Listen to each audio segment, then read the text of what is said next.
ఆగదు. ఈ ప్రపంచంలో ఎక్కువ పాపాలు చేసేవారే సంతోషంగా ఉంటారా?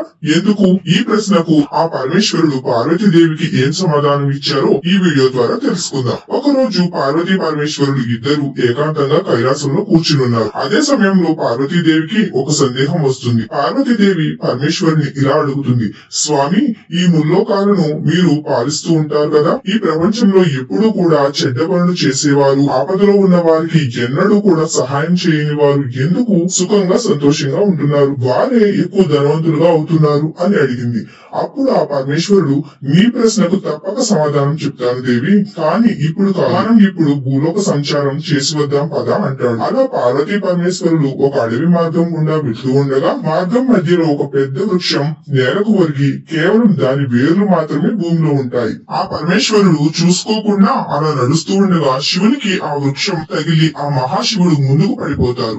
దానితో కాలికి బాగా గాయమై రక్తం కారుతూ ఉంటుంది. పార్వతీదేవి బాధపడుతూ కంగారు పడి తన చీర కొమ్మును చింపి గాయానికి కట్టుకడుతుంది. కానీ ఆ పరమేశ్వరుడు మాత్రం ఆ వృక్షానికి, నువ్వు ఇంకా బాగా విశాలంగా తయారవ్వమని, అడవిలోనే అన్నింటికన్నా పెద్ద వృక్షంగా మారాలని వరం ఇచ్చారు. పార్వతీదేవికి ఏమీ అర్థం కాలేదు. అదేంటి స్వామి, ఈ వృక్షం వలన మీకు అంత పెద్ద గాయం అయింది, మీరు ఈ వృక్షానికి ఎందుకు సహాయం చేస్తున్నారు? పైగా అన్ని వృక్షాల కన్నా ఇంకా పెద్దగా అవ్వమని ఎందుకు చెప్తున్నారు?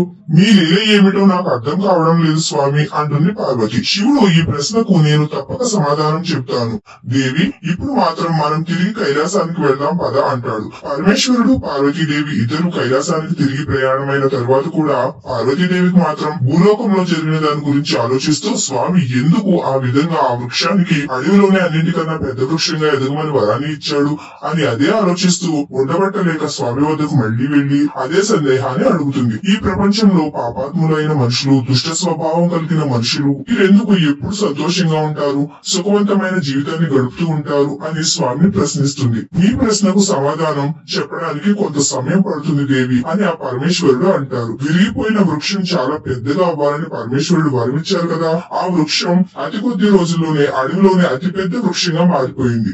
ఆ వృక్షం ఎదురుగా ఆ అడవిలో ప్రతి వృక్షం కూడా చిన్నదిగానే కనిపిస్తుంది. ఇప్పుడు మనుషులు ఎలా ఉన్నారంటే తమ దుష్ట స్వభావాన్ని ఎవరు వదులుకోవడం లేదు, వారి చెడు అలవాట్లను కూడా వదలడం లేదు. అలాగే ఇంకా కొంతమంది తమ నీచతత్వాన్ని తాము చనిపోయేంత వరకు కూడా వదలడం లేదు. చెరుకులోని గుణం ఏమిటి?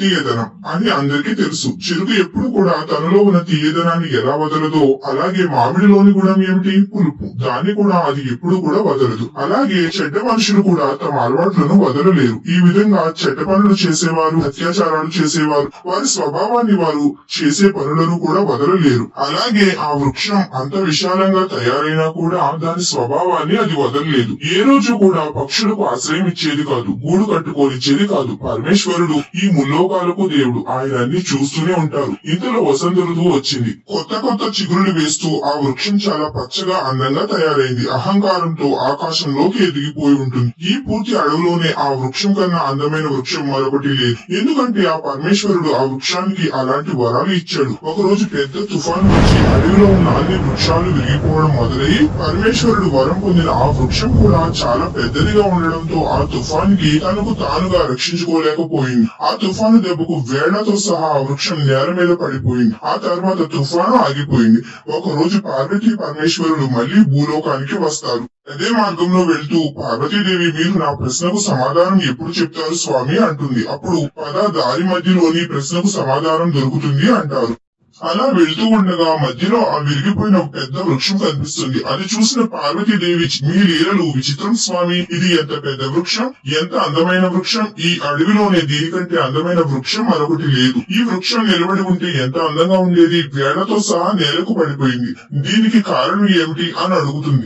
శివుడు, ఈ విరిగిపోయిన వృక్షం కొంతకాలం క్రితం మన మార్గం గుండా వెళ్తున్నప్పుడు నా కాలికి తగిలింది. ఆ వృక్షమే ఇది. అప్పుడు దానిని పెద్దగా ఎదగమని వరమిచ్చాను. ఎందుకంటే ఆ వృక్షాన్ని తీయాలంటే చాలా కష్టపడాలి. ఆ విరిగిన వృక్షానికి చాలా అహంకారం ఉంది, అందుకే దానిని ఎదగమని వరమిచ్చారు. ఇప్పుడు ఇది ఎంత విశాలంగా మారినా దాని అహంకారాన్ని వదలలేదు. పక్షులను కూడా తనపై గూడు కట్టుకోనివ్వలేదు. బాటసారులకు యాత్రికులకు కూడా నీడనివ్వలేదు. నీడనివ్వకుండా ఆకులను ముడుచుకునేది. అందుకే ఈ వృక్షం చాలా అపకారి, పెద్ద పాపి, అహంకారి. తన జీవితంలో ఎవరికీ కూడా ఏనాడు ఉపయోగపడలేదు. ఒక మంచి పని కూడా చేయలేదు. అందుకే ఈ వృక్షం సర్వనాశనం కావాల్సి ఉంది. ఇది విశాలమైపోయిన తరువాత దాని పతనం దానంతటా అదే చివరికి తెచ్చుకుని విరిగిపోయింది. ఇప్పుడు నేను కష్టపడవలసిన అవసరం లేదు. అలాగే ఎవరైతే దుష్టులు, దుర్మార్గులు ఉంటారో వారు కొంతకాలమే సంతోషంగా ఉంటారు. ధనవంతులుగా, బలవంతులుగా ఎదిగి సుఖంగా బ్రతుకుతారు. నేను వారికి ఒక సమయంలో తెలియచేస్తాను. ధర్మ మార్గంలో రావడానికి అవకాశం ఇస్తారు.